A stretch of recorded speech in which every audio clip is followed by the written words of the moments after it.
The cold December wind rattled the wooden shutters of Yancy Zeller's lonely ranch house, carrying with it the sound of his daughter's painful coughing from the adjacent bedroom. It was 1878 in the harsh territory of Wyoming, and winter had descended upon them with merciless fury, bringing with it a sickness that had gripped 6-year-old Lily for nearly a week. Yancy sat slumped in a wooden chair beside her bed, his stomach growling audibly as he pressed a cool cloth to her burning forehead. He hadn't eaten in 2 days, saving what little food remained for Lily, though she could barely swallow a spoonful of broth.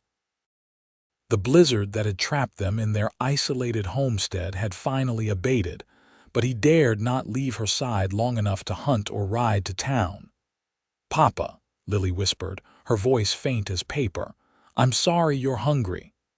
Yancy forced a smile, his weathered face creasing with effort.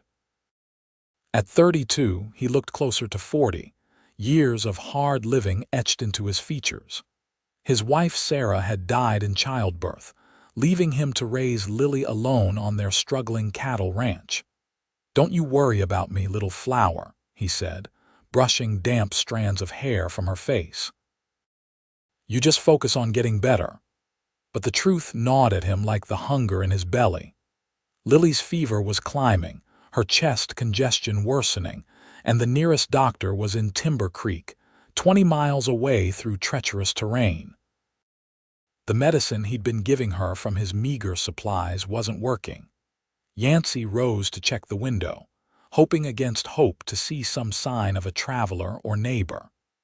Their ranch was the furthest from town, and with the winter storms, visitors were as rare as gold nuggets in a dried-up creek. The last of the ranch hands had left weeks ago, seeking work in town until spring. It was just him and Lily now, alone against the elements. A sound outside caught his attention, not the wind, but something else. Hoofbeats. He grabbed his Winchester rifle from beside the door and moved cautiously to the window, scraping away frost from the glass. Through the clearing, he saw a figure on horseback approaching slowly, a woman bundled in furs leading a heavily laden pack horse behind her. Yancy watched warily as she dismounted near his porch. Strangers in these parts could mean trouble, but something in her careful movements suggested she wasn't a threat. Still, he kept his rifle ready as he cracked open the door. "State your business," he called out, his voice rough from disuse. The woman turned, lowering the scarf that covered the lower half of her face. "I'm Thea Anderson," she answered, her voice clear and steady. "I'm the new healer from Timber Creek. Sheriff Donovan mentioned there were outlying homesteads that might need checking after the storm."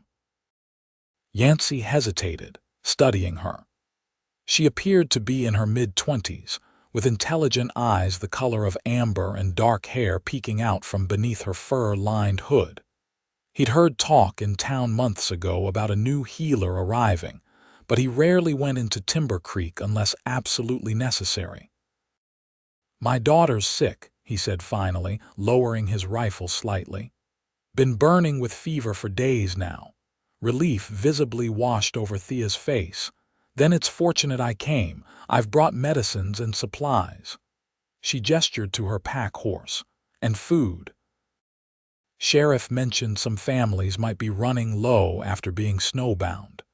The mention of food made Yancy's stomach clench painfully, but his concern for Lily overrode his hunger. "The child first," he said, stepping back to allow her entry. Thea nodded, gathering a leather satchel from her saddlebags. "I'll need to bring in some herbs from my packs afterward, but let me see her condition first." Yancy led her into the modest cabin. It was clean but sparse, with few comforts beyond the necessities. A fire burned low in the hearth, and a pot of water simmered on the cast iron stove. Thea noted the bareness of the cupboards as they passed through the main room toward the small bedroom where Lily lay. The little girl was awake, her eyes glassy with fever. Thea approached gently, setting her bag beside the bed. "Hello, Lily," she said softly. "My name is Thea. I'm here to help you feel better." Lily regarded her with wary curiosity. "Are you an angel?" she whispered. Thea smiled, removing her gloves. "No, just a healer. May I listen to your chest?" As Thea examined Lily, Yancy stood anxiously in the doorway, watching every move. She worked with confident efficiency, checking the child's pulse, feeling her glands, listening to her breathing with a polished wooden stethoscope. "She has lung fever," Thea said finally, turning to Yancy. "It's serious, but we've caught it before it's turned to pneumonia. I need to prepare some medicines." She reached for her bag, pulling out several cloth-wrapped bundles. "First, we need to ease her breathing and break the fever." Yancy watched as Thea crushed dried herbs in a small mortar, mixing them with honey from a small jar. She added hot water from the kettle by the bedside and stirred the concoction. "This is thyme, horehound, and wild cherry bark," she explained, "for her lungs. The honey will help her take it more easily." She coaxed Lily to drink the mixture, then prepared a poultice of mustard seed and flour, which she wrapped in cloth and placed on the child's chest. Throughout it all, she spoke softly to Lily, explaining what she was doing, earning a weak smile from the little girl. "Now," Thea said, turning to Yancy after Lily had dozed off, "you look like you haven't eaten in days. Let me bring in some provisions." Before he could protest, she had slipped out to her horses, returning moments later with a cloth-wrapped bundle. Inside was a loaf of freshly baked bread, dried meat, cheese, and apples. "Eat," she said firmly, setting it before him at the small table. "You'll be no good to your daughter if you collapse from hunger." The smell of the bread broke through his resistance. Yancy sat heavily in the chair and took a piece, trying not to devour it like a starving wolf. "Thank you," he managed between bites. "We were getting desperate." Thea busied herself preparing more medicine, giving him privacy as he ate. The storm caught many by surprise. "I've been visiting the outlying homesteads for 3 days now." "You ride alone?" Yancy asked, unable to hide his surprise. The territory was dangerous enough for men traveling solo, let alone a woman. "I do what's needed," she replied simply. "I learned to shoot before I learned to heal." As the evening deepened into night, Thea tended to Lily, replacing the poultice when it cooled and administering more of the herbal medicine. The child's breathing grew less labored, and by midnight her fever had begun to abate. "She's responding well," Thea said, her voice soft in the lamplight. "But she'll need continued care for several days." Yancy looked up from where he'd been dozing in the chair. "I can't ask you to stay." "You didn't ask," she pointed out, "but I would be a poor healer if I left before knowing my patient was truly on the mend." She hesitated. "Unless you'd prefer I go."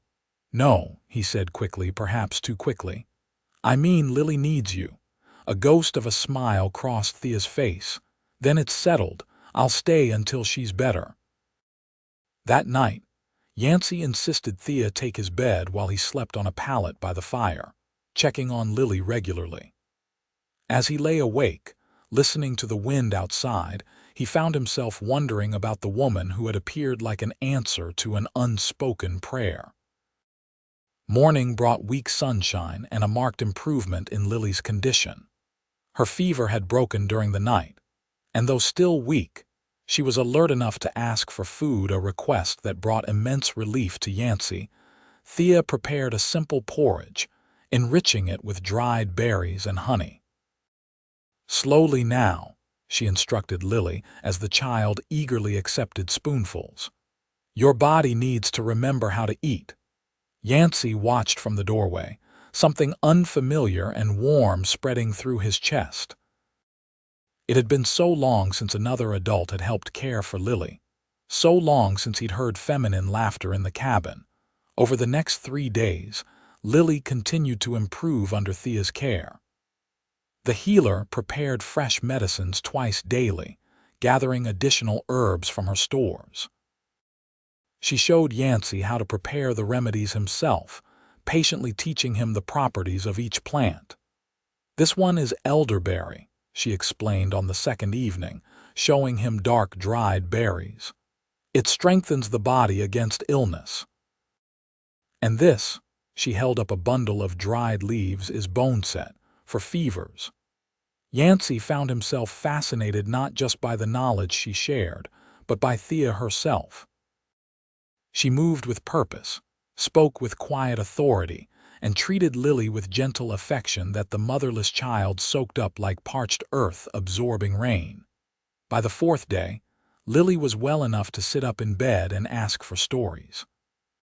Thea obliged, telling tales of magical healing plants and brave frontier women that had Lily wide-eyed with wonder. "Where did you learn all this?" Yancy asked that evening as they sat at the table, sharing a stew Thea had prepared from his meager stores, supplemented with dried vegetables from her supplies. She was quiet for a moment, stirring her stew. "My grandmother was a healer in Kentucky. When my parents died of typhoid, she raised me, teaching me everything she knew." Her amber eyes met his. "When she passed, I decided to go west where healers are needed most." "Timber Creek is fortunate to have you," Yancy said. Thea smiled, a hint of sadness in her expression. "Truth be told, not everyone in town agrees. Dr. Farnsworth considers my methods primitive compared to his modern medicine," she shrugged. "But I go where others won't, treat those who can't pay with coins." "Like us," Yancy said quietly. "I don't heal for payment, Mr. Zeller." "Yancy," he corrected. "And I still owe you a debt I can't repay." Thea's gaze was steady. "Not all debts are measured in dollars."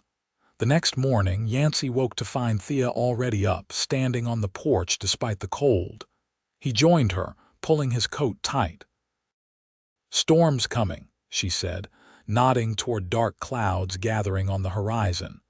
"A big one from the look of it." Yancy frowned, following her gaze. "You should leave now if you want to make it back to town before it hits." Thea turned to him, her face troubled. "Lily's better, but not fully recovered. That kind of storm could bring a relapse." "I can follow your instructions," Yancy insisted, though the thought of her leaving created an unexpected hollow feeling in his chest.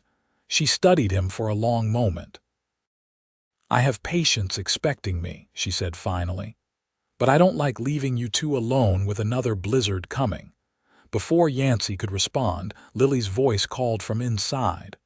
"Papa! Miss Thea!" They found Lily attempting to climb out of bed, her face flushed with the effort. "Whoa there, little flower," Yancy said, gently guiding her back under the covers. "You're not strong enough yet." "But I heard you talking about Miss Thea leaving," Lily protested, her lower lip trembling. "She can't go. Not with the snow monster coming back." Thea sat on the edge of the bed, smoothing Lily's hair. "Snow monster. That's what Papa calls the big storms," Lily explained seriously. "He says they gobble up travelers who don't respect them." Thea glanced at Yancy, amusement flickering in her eyes. "Your papa's right about that." The decision was made without further discussion. Thea would stay until the storm passed. Yancy helped her move her horses to his small stable, making sure they were comfortable beside his own mount, and the two remaining cattle that constituted the sad remnants of his once promising herd. "Drought took half my stock last summer," he explained as they worked. "Then wolf packs got several more before winter. Been a hard year." Thea nodded, understanding in her eyes. "Many homesteaders have had similar troubles. That's why I started bringing extra supplies on my rounds."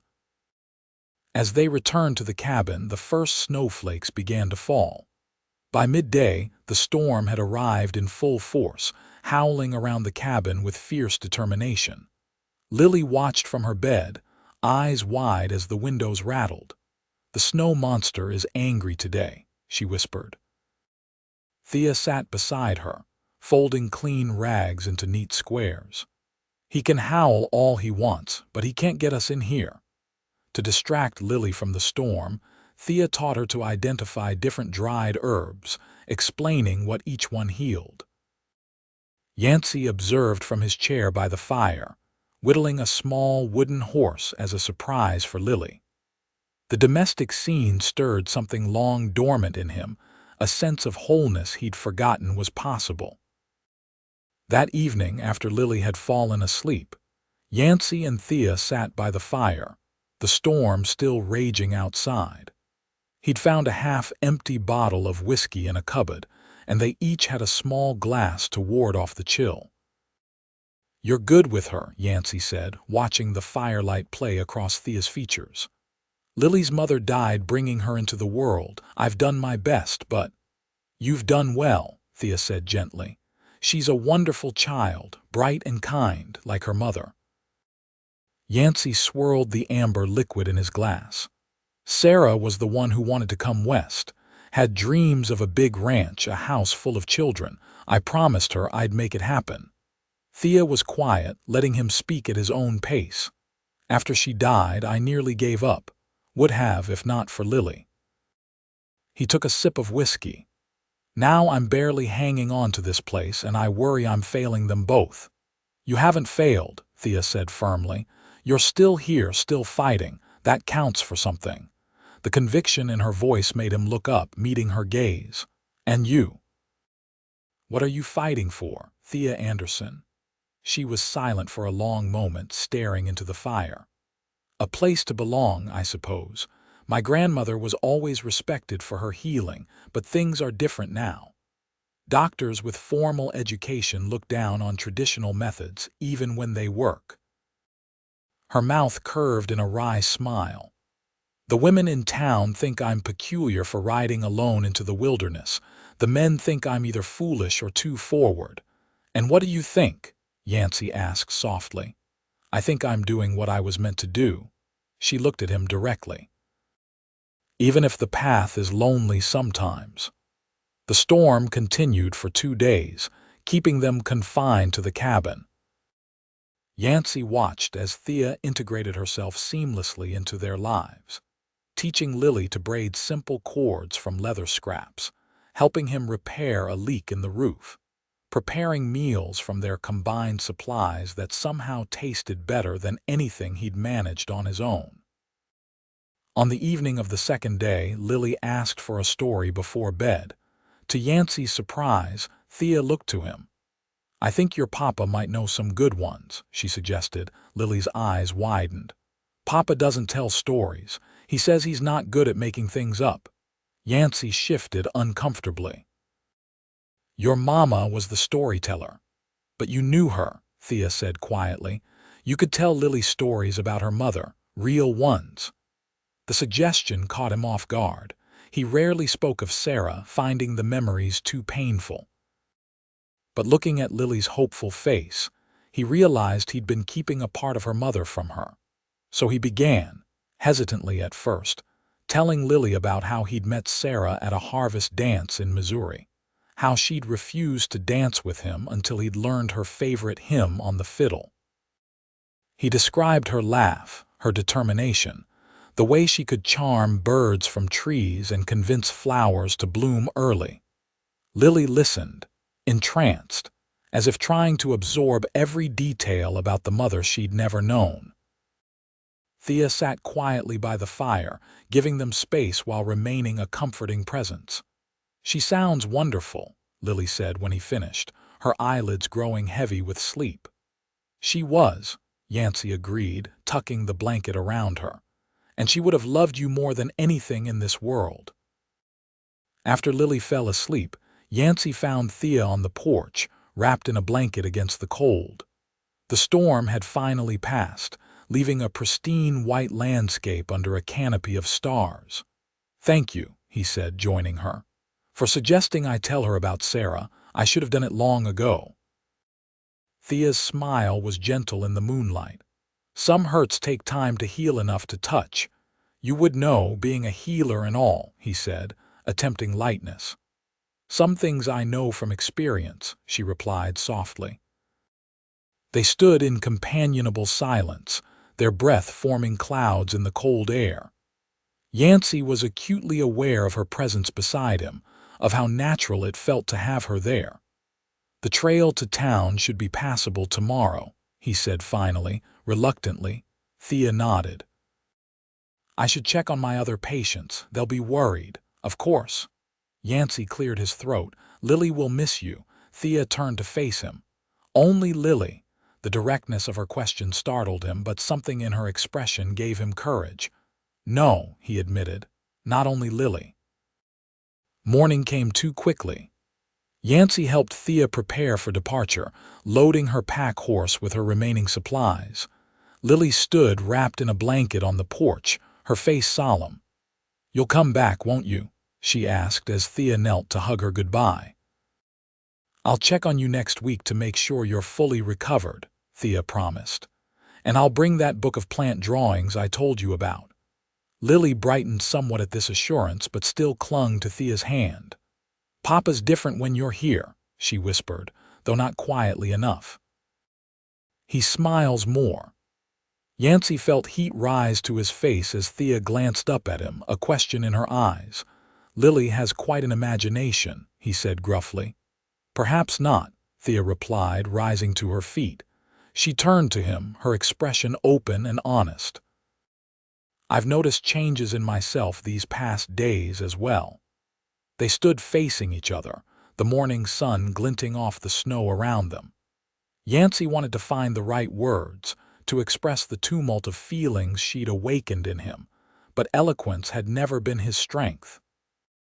"I'm grateful," he managed finally, "for everything." Thea studied his face. "Is gratitude all you feel, Yancy Zeller?" Her boldness both unsettled and exhilarated him. "No," he admitted, his voice low, "but I have nothing to offer a woman like you. This struggling ranch, a life of hardship." "I don't recall asking for offers," she interrupted gently. "I've merely observed that there's something between us worth exploring. If you disagree, I'll ride away and think no less of you." Yancy really looked at her standing proud and capable in the morning light. In less than a week, she had brought healing not just to Lily but to the wounded places in his own heart he'd thought forever broken. "I don't disagree," he said finally, "but I'm out of practice with this. Whatever this is." A slow smile spread across Thea's face. "Then we'll proceed carefully." She glanced at Lily, who was watching them with undisguised interest. For all concerned, the week until Thea's promised return passed with excruciating slowness. Yancy found himself checking the horizon frequently, listening for hoofbeats. Lily's health continued to improve, but she talked constantly about Thea, asking when exactly she would return and what they could show her. "We should clean the whole house," Lily declared on the 5th day. "And maybe you could shave your beard, Papa." Yancy ran a hand over his jaw, surprised. "What's wrong with my beard?" Lily considered this seriously. "Nothing, I guess. But you used to be clean-shaven when Mama was alive. Miss Thea might like to see your face properly." The observation, so innocently delivered, gave Yancy pause. Had he been hiding behind the beard, behind his grief? That afternoon, he stood before the small mirror in his bedroom and carefully shaved, revealing a face he'd almost forgotten younger, less weathered than he'd expected. When Thea arrived the following day, her surprise at his appearance was evident. "You look different," she said as she dismounted. "Good different or bad different?" he asked, suddenly self-conscious, her eyes crinkled at the corners. "Just different. Though I can see more of Lily in your features now." They fell into an easy rhythm that day, with Thea checking Lily's recovery, pronouncing her fully healed, and then helping prepare a special meal to celebrate. After Lily went to bed, they sat talking late into the night, learning each other's stories, discovering shared values despite their different backgrounds. "I should go," Thea said reluctantly as midnight approached. "I've rented rooms above the Mercantile in town." "You could stay," Yancy suggested, then hastily added, We have the extra bedroom now that Lily's back in her own bed." Thea considered him thoughtfully. "People would talk. Let them," he said with newfound conviction. "I don't care what anyone thinks except you and Lily." She stayed that night and returned the following weekend. Soon, a pattern emerged. Thea would spend 2 or 3 days at the ranch each week, bringing supplies, helping with chores, teaching Lily about plants and healing. The rest of the time she tended to her patients in town and the surrounding homesteads. As winter yielded to spring, the relationship between Yancy and Thea deepened. Their first kiss came on a mild March evening as they walked along the creek that marked the eastern boundary of his property. It was tentative at first, then sure and sweet, a confirmation of feelings that had been growing steadily since that first snowy day. "I never expected this," Thea confessed afterward, her hand in his as they walked back toward the cabin. "When I rode out during that storm, I was just doing my duty as a healer." "And now?" Yancy asked. She smiled up at him. "Now I'm following my heart as well as my calling." By the time summer arrived, bringing new grass for the small herd of cattle Yancy was rebuilding, Thea had become an essential part of their lives. She maintained her practice in town but spent more and more time at the ranch. Lily bloomed under her influence, learning to identify healing plants, helping tend a garden they'd planted together. One evening in July, as fireflies danced in the gathering dusk, Yancy found Thea sitting on the porch steps, looking out over the land that was slowly coming back to life under his care. "Penny for your thoughts," he said, sitting beside her. She leaned against him naturally. "I was thinking about belonging." And she turned to face him, her expression serious. "I've never felt like I belonged anywhere as much as I do here with you and Lily." Yancy took her hand, his heart full. "Then stay, not just for days at a time, but for good." He reached into his pocket, pulling out a simple silver ring. "Marry me, Thea. Be part of our family officially." Tears shimmered in her amber eyes. "Are you certain?" "You've been on your own so long, too long," he interrupted gently. "It took a sick child and a hungry cowboy to make me see what I was missing." He held up the ring. "This was my mother's, simple like what I'm offering, but genuine." Thea extended her hand, allowing him to slip the ring onto her finger. "Yes," she said simply. "Yes to all of it." They were married in September, a small ceremony in the meadow behind the ranch house. Sheriff Donovan and his wife attended, along with several of Thea's patients and the few neighboring ranchers within riding distance. Lily served as flower girl, beaming with pride in a new dress Thea had sewn for the occasion. That evening, after the guests had departed and Lily was asleep, Yancy and Thea stood on the porch of what was now truly their home. "Happy?" he asked, his arm around her waist. "More than I ever thought possible," she answered, leaning into him. "Though I was thinking we might need to add on to the cabin eventually." Yancy looked down at her questioningly. Thea took his hand and placed it gently over her still flat stomach. "By spring, there will be another Zeller to heal and feed." Joy swept through Yancy like a cleansing wind, erasing the last shadows of the lonely years behind him. "I love you," he said, the words still new enough to feel miraculous on his tongue. "And I love you," Thea replied, standing on tiptoe to kiss him. "My hungry cowboy." As the stars emerged above their small piece of Wyoming, Yancy held his wife close, marveling at how life could change so completely. From desperation to abundance, from hunger to fulfillment, from solitude to family, all because a healer had braved a storm with herbs and bread, finding not just a patient, but a home for her heart.